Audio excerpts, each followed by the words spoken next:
morning sun shone through the cabin windows. Mason woke up feeling strangely tired, as if he hadn't slept at all. He touched his neck, which felt sore for some reason, and got out of bed. When he entered his living room, he found all the curtains drawn tight. Lyra was sitting perfectly still in the darkest corner of the room. "Good morning," Mason said. "How are your injuries?" Lyra stood up with a fluid motion that seemed too smooth to be natural. "Better, but I need the supplies from my ship to fully heal." Mason nodded. "I'll go get them after breakfast. Would you like something to eat?" "No," she said quickly. "I only consume specific nutrients. The red liquid I mentioned." After a quick breakfast of toast and coffee, Mason hiked back to the crash site. In daylight, the spacecraft looked even stranger. Its metal surface had no seams or rivets, as if it had been grown rather than built. Inside, he found several glass containers of thick red liquid. They were warm to the touch despite the freezing temperature. When he returned to the cabin, Lyra was waiting in the shadows. She grabbed one of the containers and drank deeply, wiping a drop of red from her lips afterward. Mason noticed her cuts were already healing, the skin knitting together before his eyes. "What is that stuff?" he asked. "A nutrient solution," she said vaguely. "My species requires it to survive." Over the next few days, Mason observed many strange things about his guest. Lyra never ventured outside during daylight hours. She claimed her people were nocturnal and sensitive to sunlight. At night, she would stand for hours looking at the stars through his telescope, sometimes speaking in a language that sounded ancient and musical. When Mason asked about her home, Lyra described a world of eternal night, where her people lived in underground cities lit by bioluminescent plants. She spoke of the war with the Solari, beings made of pure stellar energy who had hunted her kind for millennia. "Why do they hunt you?" Mason asked one evening. Lyra's violet eyes seemed to darken. "They fear what they don't understand. My people are different. We have abilities they consider dangerous." Mason was about to ask what abilities when there was a knock at the door. He opened it to find Olivia Martinez, the local veterinarian and his only friend in the area. Her truck was parked outside with her 2 German shepherds in the back. "Hey, stranger," Olivia said with a smile. "I was on my way back from the Palmer farm and thought I'd check on you. We're supposed to get a big storm tonight." Mason hadn't told anyone about Lyra, but it was too late to hide her now. "Come in. I actually have a guest staying with me." Olivia stepped inside, but her dogs, usually friendly, refused to leave the truck. They barked aggressively at the cabin. "That's strange," Olivia said as she met Lyra, who had moved to a shadowy corner of the room. "They never act like that. Animals often sense I'm different," Lyra said smoothly. "It's a common reaction." Olivia stayed for coffee, but Mason could tell she was uncomfortable. When Lyra excused herself to rest, Olivia pulled Mason aside. "There's something off about her," Olivia whispered. "Where did you say she's from?" "I didn't," Mason replied. "She's a researcher, studying astronomy." Olivia didn't look convinced. "Mason, be careful. There's something about her that doesn't feel right. My dogs never react that way to people." After Olivia left, Mason found Lyra looking at his collection of books on mythology and astronomy.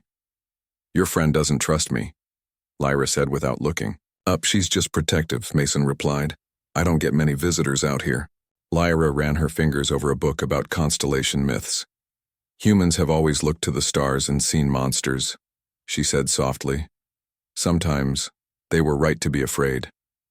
That night, the storm Olivia had mentioned hit with full force. Wind howled around the cabin and snow piled up outside. Mason woke in the middle of the night to find Lyra standing at the foot of his bed watching him. In the darkness, her eyes seemed to glow red instead of violet. "Lyra?" he said groggily. "What are you doing?" "Forgive me," she said, quickly moving away. "I was checking on you. You seemed restless in your sleep." The next morning, Mason noticed 2 small marks on his neck while shaving. They looked like insect bites, but it seemed unlikely to get bug bites in the middle of winter. "Did something bite me?" he asked Lyra, showing her the marks. She barely glanced at them. "Perhaps a spider. This cabin is old and has many hiding places for small creatures." Mason wasn't convinced, but he let it go. Later that day, he found Lyra had moved his old astronomy books to the table. They were open to pages about ancient star gods who traveled between worlds, feeding on the essence of mortals.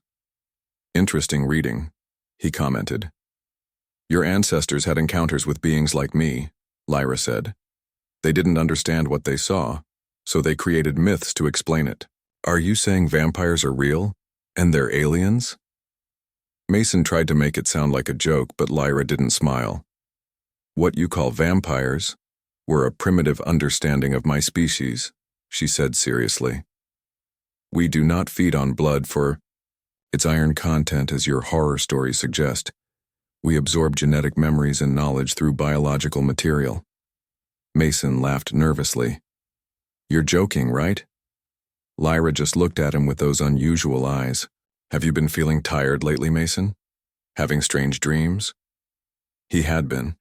Dreams of stars and darkness and a hunger that could never be satisfied. And he had been exhausted despite sleeping more than usual. That evening, Mason sent an email to a friend at the university astronomy department, asking if there had been any reports of meteor activity in his area. While waiting for a response, he secretly took pictures of Lyra's ship and of the strange containers with red liquid. As night fell, Mason pretended to sleep, but kept one eye open. Around midnight, he saw Lyra enter his room again. This time, he remained perfectly still as she approached.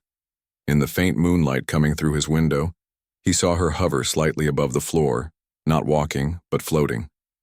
Her shadow on the wall didn't match her human shape. It looked bigger, with what appeared to be wings extending from her back. Mason's heart raced as Lyra bent over him.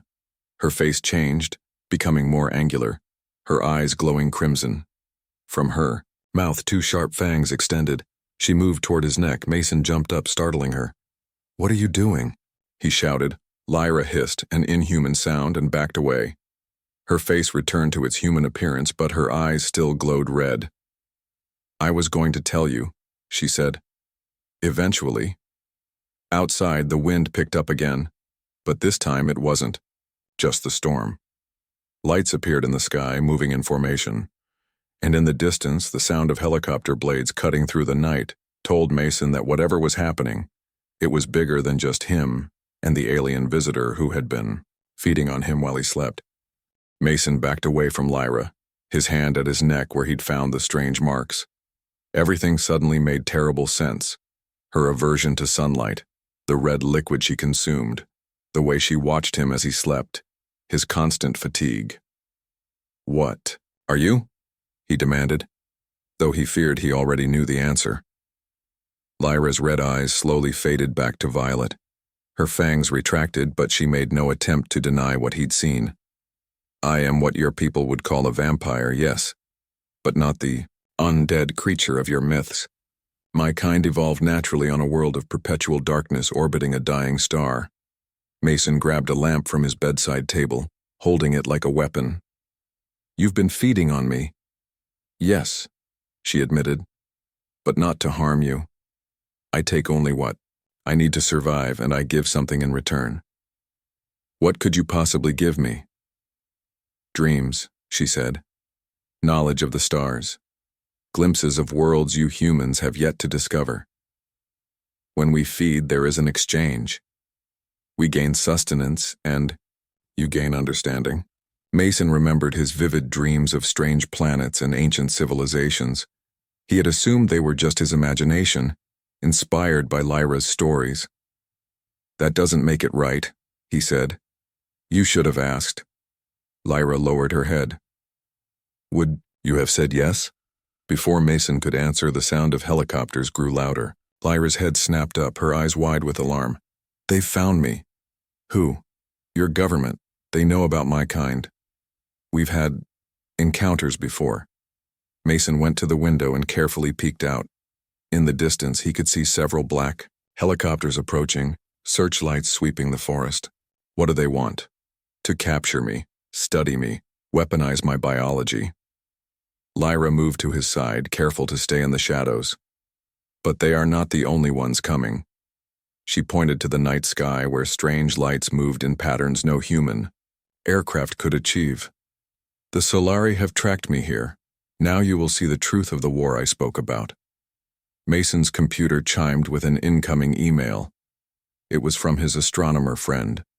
Mason, there was no meteor activity reported in your area. However, the military has established a no-fly zone around Lake Superior, citing training exercises. Whatever fell near you has got some serious people very interested. Be careful. You lied to me about being a refugee, Mason said, turning. Back to Lyra. Her face showed no remorse. Not entirely, my people are hunted, but we are not innocent victims as I led you to believe. Lyra moved to the center of the room, her posture changing to something more regal, more alien. The hemovores, my species, have traveled the stars for millennia. We are the most advanced civilization in our sector of the galaxy because we don't just evolve, we consume evolution. Every world, every species we encounter, we feed on and absorb their knowledge, their adaptations, their history. You're parasites, Mason said, the truth dawning on him. We are survivors, Lyra countered, and we have come to Earth because your species has something unique.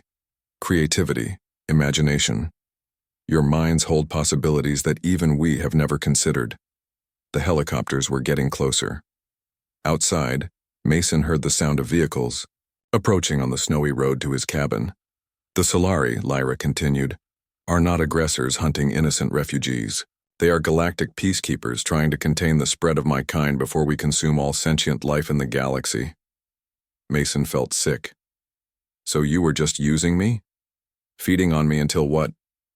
Your people arrived to take over Earth? Lyra's expression softened. That was the mission. I was sent as a scout to assess your defenses to find weaknesses. My ship wasn't damaged. I landed here deliberately, near an isolated human I could use as a food source while I conducted my reconnaissance. She stepped closer to Mason, who backed away. But something unexpected happened. In all our travels, all our feeding, we hemovores have lost something essential. Compassion. We see other species only as resources, but my time with you has awakened something long dormant in me. Mason didn't know whether to believe her. And I'm supposed to trust you now? After you've been feeding on me and lying to me. Before Lyra could answer, bright lights swept across the cabin as vehicles pulled up outside. A commanding female voice spoke through a megaphone. This is Colonel Diane Walsh of United States Special Operations Command. We have the premises surrounded. Come out with your hands up. We know what's in there with you, Mr. Carter. At the same time, the strange lights in the sky grew brighter. A golden glow began to fill the night, like a miniature sun descending toward Earth.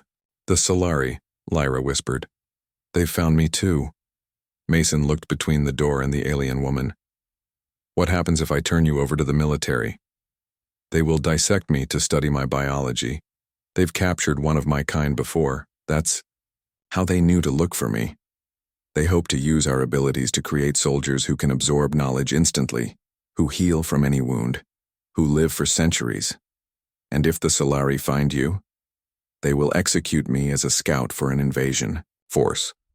Then they will likely sterilize this entire region to ensure no hemovore biological material remains to contaminate your species. Mason ran his hands through his hair, feeling trapped between impossible choices. There's another option, isn't there? The one you were going to offer me tonight before I woke up? Lyra nodded slowly. I could transform you, make you like me. We would be faster, stronger than the humans outside. We could escape together. At what cost? You would need to feed as I do. You would live for centuries, watching everyone you love age and die. You would be hunted by the Solari until the end of your days. The golden light outside grew more intense. Through the window, Mason could see soldiers in black tactical gear surrounding his cabin, their weapons trained on the doors and windows. There's a third option, Mason said, making a decision. We contact the Solari. We tell them the truth. That you've changed? That you want to stop the invasion?"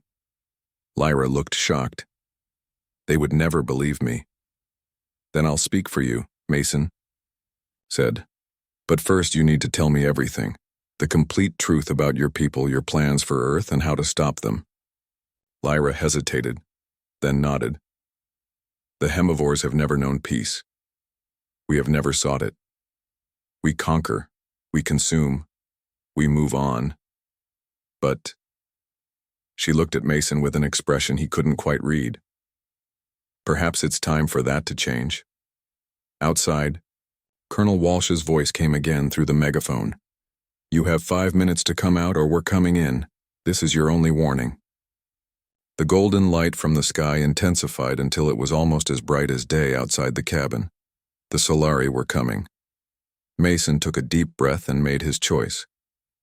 Let's find a way to end this war, starting right here, right now. Lyra's eyes widened with surprise, then understanding. For the first time since he'd met her, her smile reached her eyes. "You continue to surprise me, Mason Carter. Perhaps that's why I couldn't bring myself to complete my mission." Together they moved to the door, ready to face whatever waited. Outside, human soldiers, alien peacekeepers, and the dawn of a new era in cosmic history. The night sky over Lake Superior was clear and full of stars. Mason Carter stood on his cabin porch looking up with his telescope. He liked being alone, away from the city, where he could watch the stars in peace. His breath made small clouds in the cold air as he adjusted his telescope. Suddenly a bright light streaked across the sky. It was too fast and too bright to be a normal shooting star. Mason tracked it with his telescope as it fell toward the forest near his cabin. He saw, it wasn't a meteor at all, but something made of metal that glinted in the moonlight. "What on earth?" he whispered, as the object crashed with a distant boom that echoed across the lake. The trees where it landed glowed with an eerie blue light. Mason debated what to do. The smart choice would be to call someone, but his phone had no signal and he was curious. He grabbed his heavy coat, a flashlight, and a first aid kit. Something told him he might need it. The snow crunched under his boots as he hiked through the dark forest. The temperature had dropped, and a light snow began to fall. After 20 minutes of walking, he smelled something burning and saw broken trees ahead. In a small clearing lay a spacecraft unlike anything he had ever seen. It was about the size of a small car, sleek and silver, with no visible windows. One side had been torn open in the crash, and blue liquid leaked onto the snow. Mason approached carefully, his flashlight beam bouncing off the shiny metal. He heard a groan from inside the craft and froze. Someone, or something, was alive in there. "Hello," he called out. "Are you hurt? Can I help?" Another groan answered him. Mason gathered his courage and peered inside the damaged craft. What he saw made him gasp. A woman lay sprawled across what looked like a control panel. At least she seemed like a woman, except her skin was pale white, almost glowing in the darkness, and when she opened her eyes, they were a deep violet color that no human had. "Please," she whispered in perfect English. "Help me." Mason hesitated, only a moment before reaching in to help her out. She was light in his arms, lighter than a human woman her size should be. Her skin was cool to the touch, and he noticed small cuts on her arms that leaked the same blue fluid he had seen outside. "What are you?" he asked as he helped her stand. "Where did you come from?" She looked at him with those strange purple eyes. "My name is Lyra. My people have been watching yours for centuries. I come from a star system far from here, one that is now under attack. I was trying to find a safe place when my ship was damaged." Mason nodded, not fully understanding but knowing she needed help. "I have a cabin nearby. We can go there and I'll tend to your wounds." As they walked slowly through the forest, he noticed how Lyra kept to the shadows and seemed uncomfortable when his flashlight beam crossed her face. She moved gracefully despite her injuries, almost floating over the snow. "You're home," she said, after a long silence. "Is it exposed to much sunlight?" Mason thought this was a strange question. "It has windows, if that's what you mean, but I have blinds and curtains." "Good," she said. "My species has sensitivity to your sun. It's part of why we haven't made official contact yet. By the time they reached the cabin, Lyra seemed weaker. Mason helped her inside and set her on his couch. He built a fire, but she asked to move farther from it, claiming the heat bothered her. When he offered her water, she politely refused. "I have supplies in my ship," she said. "A red liquid in glass containers. I need it to heal." Mason agreed to go back for it in the morning when it was light. For now, he helped clean her cuts with a wet cloth. The blue fluid seemed to be a kind of blood, but it dried quickly when exposed to air. "Why do you speak English so well?" he asked as he worked. Lyra gave a small smile that didn't quite reach her eyes. "As I said, we've been observing Earth for a long time. We learn your languages as part of our studies." "And why were you coming? Here now? What's happening in your home system?" Her face darkened. "War. A terrible war with beings your kind would struggle to comprehend. They call themselves the Solari, creatures of pure light and heat. They hunt my kind across the stars." Mason had 1,000 more questions, but Lyra looked exhausted. He helped her get comfortable on the couch and gave her a blanket, which she took with a grateful nod. "Rest," he said. "We'll talk more tomorrow." As Mason got ready for bed, he looked out his window at the night sky. Somewhere up there, a war was raging between beings he couldn't imagine, and now one of them was sleeping on his couch. In his bedroom, he pulled out his laptop and tried to search for any news about a meteor or strange lights, but his internet connection was as bad as his phone signal. He was truly alone here with an alien visitor.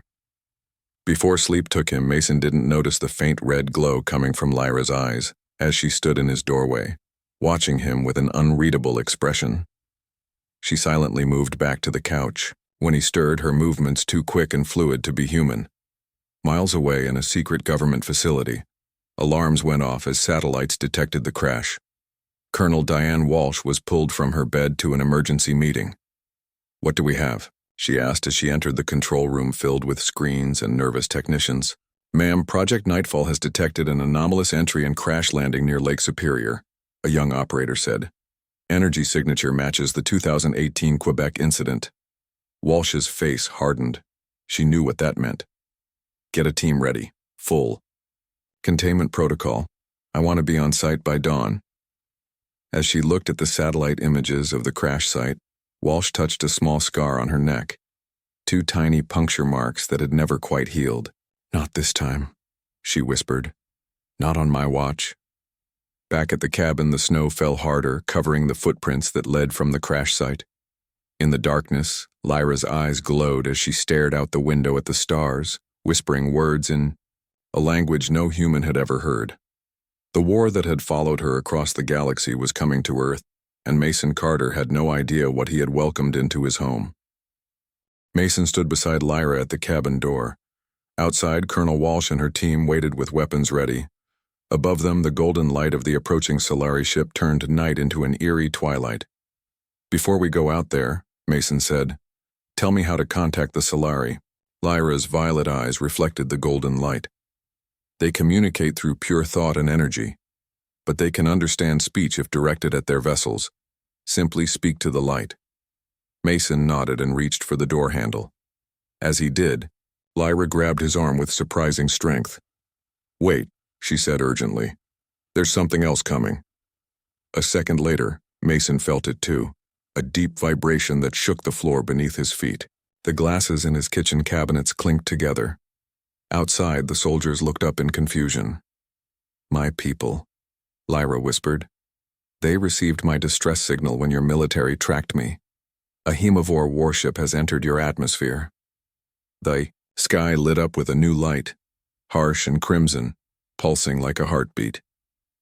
The Hemivore ship emerged from the clouds, a massive vessel that looked like a twisted black thorn, surrounded by a red energy field.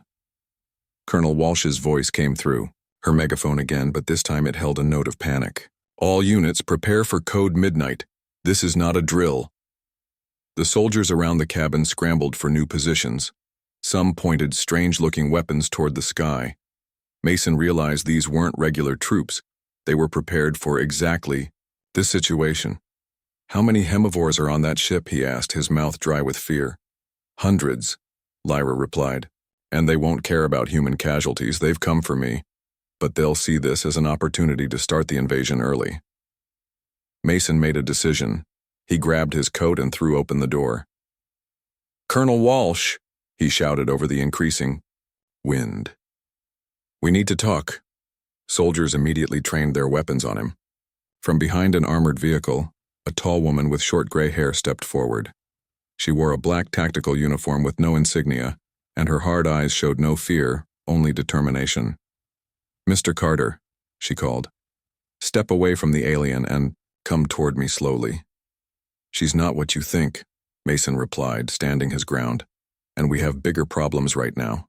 He pointed to the two ships now facing each other in the sky above his cabin. Walsh's eyes flicked upward, then back to Mason. "We know exactly what she is. This isn't our first encounter with her kind." She pulled down the collar of her uniform, revealing a set of scars on her neck, puncture marks like Mason's, but older, deeper. "Then you know what's coming," Mason said. "Those ships are about to start a war, with us caught in the middle. But Lyra can help us." Walsh laughed bitterly. "Help us? They're parasites. They feed on us, use us. I spent 3 months as a prisoner on one of their ships before I escaped. I know what they're capable of." "It's true," Lyra said, stepping forward, to stand beside Mason. Several soldiers adjusted their aim to follow her. "But I am different now." Before Walsh could respond, the air crackled with energy. The Solari ship, a brilliant golden sphere, fired a beam of pure light at the HFY vessel. The Blackthorn ship countered with a pulse of crimson energy. The two beams met in the middle, creating a swirling vortex of gold and red in the night sky. The shockwave knocked everyone to the ground. Snow and dirt flew everywhere. Mason felt Lyra shield him with her body, moving faster than humanly possible to protect him from debris. "We need cover," Walsh shouted to her troops. "Fall back to the trees." As the soldiers retreated, smaller craft began to emerge from the HFY ship. Black, dart-like vessels piloted by beings that looked similar to Lyra, but more alien. Their features sharper, their movements predatory. "Scout ships," Lyra explained as she pulled Mason toward the shelter of his cabin porch. "They're looking for me, but they'll attack anything that moves." Walsh and 2 of her soldiers made it to the cabin just as energy blasts from the HFY scouts began hitting the ground around them, leaving smoking craters in the snow. "Inside!" Mason yelled, holding the door open. Walsh hesitated, looking at Lyra with hatred, but another nearby blast made the decision for her. She and her men rushed into the cabin, followed by Mason and Lyra. "Colonel," one of Walsh's soldiers said as they secured the doors and windows, "HFY ground forces have landed in the forest to the east. The Solari are deploying as well." Walsh checked her weapon, a rifle unlike any Mason had seen before. It glowed with a soft blue light. "This area is about to become a battlefield between 2 alien species. We need evacuation."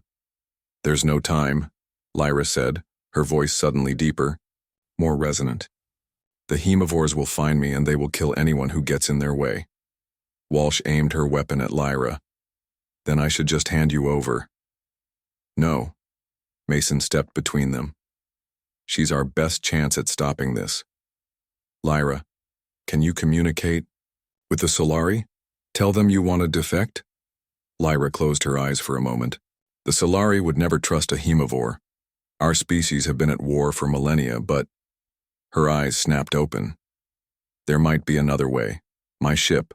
It's still intact in the forest. It contains data on HFY defenses, invasion plans, for a dozen worlds including Earth." Walsh lowered her weapon slightly. "You'd betray your own people?" "My people are on a path that leads only to destruction," Lyra said. "The Solari are too powerful. Even if we conquer Earth, they will eventually stop us and countless lives, human and HFY, will be lost." Outside, the aerial battle intensified. The cabin windows rattled with each energy blast. Through the glass, they could see Solari, troops, beings of pure golden light and vaguely humanoid form, engaging with the more physical HFYs in the forest. "We need to get to Lyra's ship," Mason said. Colonel, can your men provide cover? Walsh studied Lyra with suspicious eyes. How do I know this isn't a trap? Because I've had many chances to kill you since you entered this cabin, Lyra replied simply. And because I care for Mason, which my people would consider a weakness, a corruption of purpose. If they find out, they will kill me too. A blast hit the side of the cabin, splintering wood. They didn't have much time left. Fine, Walsh decided. Johnson, Garcia, you're with us. The rest of the team will create a diversion to the west. She spoke into her radio, giving orders to the soldiers outside. Then she turned back to Mason and Lyra. If either of you tries anything, I won't hesitate. I've been training for this moment for 5 years. They moved to the back door of the cabin. Outside, the battle raged between golden light beings and pale humanoids with inhuman speed and strength. The night was split by energy weapons and inhuman cries. My ship is about half a mile that way. Lyra pointed toward the east, where the forest was darkest. We need to move quickly and quietly. My men will draw their attention west. Walsh said. We go on my signal. She counted down from 3, then flung open the door. Immediately, the noise and chaos of the battle hit them full force. The sky above was a swirling mass of red and gold energy as the two ships continued their attack. The forest around them flickered with weapons fire and the movements of alien combatants. Now! Walsh shouted, and they ran into the night, heading for the trees. Mason felt the cold air burn his lungs as they sprinted through the snow. Beside him, Lyra moved with preternatural grace, sometimes seeming to float just above the ground. Walsh and her soldiers kept pace, their weapons ready. They had almost reached the tree line when a high-pitched sound cut through the air. Lyra tackled Mason to the ground, just as a beam of red energy sliced through the space where he had been. Standing. Haemovore Scout, she hissed, pointing to a pale figure approaching from above, hovering on what looked like wings made of dark energy. Walsh took aim with her special rifle and fired. A pulse of blue light shot out, hitting the Haemovore Scout. The creature screeched and fell from the sky, its body turning to ash before it hit the ground. Anti-Haemovore weapon, Walsh explained as they got back to their feet. Developed after my escape. They reached the forest and continued east, moving from tree to tree for cover. Twice more they encountered Haemovore scouts, and each time Walsh or her soldiers took them down with their specialized weapons. Finally, they reached the small clearing where Lyra's ship had crashed. In the chaos of the battle, no one had yet found it. The sleek silver craft lay half buried in snow, its surface reflecting the flashes of the battle above. There, Lyra pointed, hurrying toward it. I can access the ship's database and transmit the strategic data to the Solari vessel. As they approached the ship, Mason noticed something strange. Wait, he said, grabbing Lyra's arm. The damage is gone. The tear in the side of the ship that he had seen when he first found Lyra was no longer there. The hull was smooth, undamaged. The ship is self-repairing, Lyra said quickly. A standard feature. Walsh wasn't convinced. Or it was never damaged in the first place, she said, raising her weapon again. This is starting to feel like a trap. Alien. Before anyone could react, a blinding flash of golden light filled the clearing. When Mason could see again, they were surrounded by Solari troops, beings of pure energy and vaguely humanoid form, glowing so brightly it was hard to look directly at them, and hovering above them was a figure of crimson darkness. A Haemovore officer more alien than Lyra, with eyes like burning coals and wings of shadow. The clearing around Lyra's ship had become a standoff between cosmic powers. The Solari troops, beings of pure golden light, formed a circle on one side. Their bodies pulsed with energy, making it hard for Mason to look directly at them. On the other side hovered the Haemovore officer, wings of shadow spread wide, with crimson eyes that seemed to burn through the night. Colonel Walsh and her soldiers raised their weapons, though Mason doubted human technology would do much against either alien species. Lyra of the Night Cluster, the Haemovore officer spoke in a voice that seemed to bypass the air and resonate directly in Mason's mind. You have failed in your mission and compromised our invasion plans. Haemovore Scout, one of the Solari responded. its voice like chimes in the wind. Your kind has violated the quarantine of this developing world. You will withdraw or face obliteration. Lyra stepped forward, placing herself between the two forces.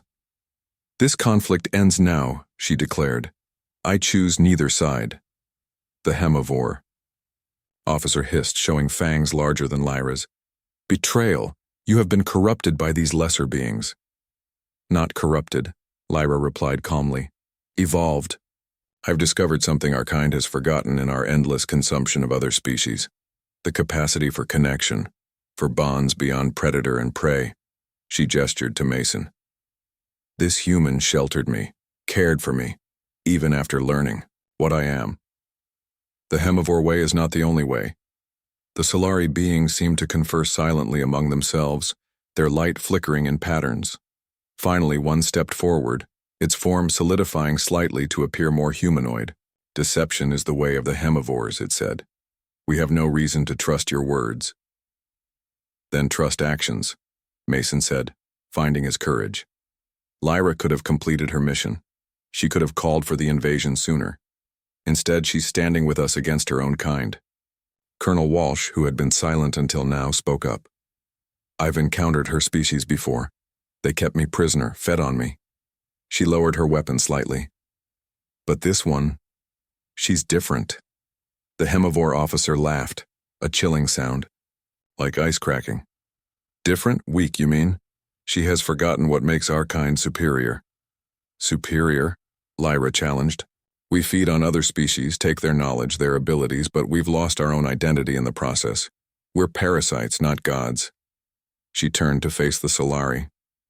I know you have no reason to trust me, but I offer you this. She moved to her ship and placed her hand on its smooth surface. A panel slid open, revealing a complex control system. All the data on HFY fleet positions, defense systems, and invasion plans for 12 worlds, including Earth. The HFY officer screeched and dove toward Lyra, claws extended. Colonel Walsh fired her weapon, hitting the officer with a pulse of blue energy that slowed but didn't stop it.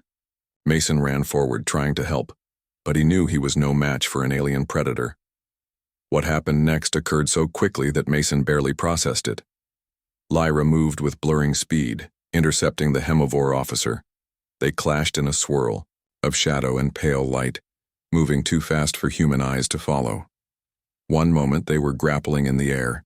The next, they crashed to the ground near Mason. The HFY officer pinned Lyra down, fangs bared. You are a disgrace to our kind, it hissed. I will drain you dry and take the humans myself. Lyra struggled against the stronger HFY. Mason, she gasped. The ship. Activate the data transfer.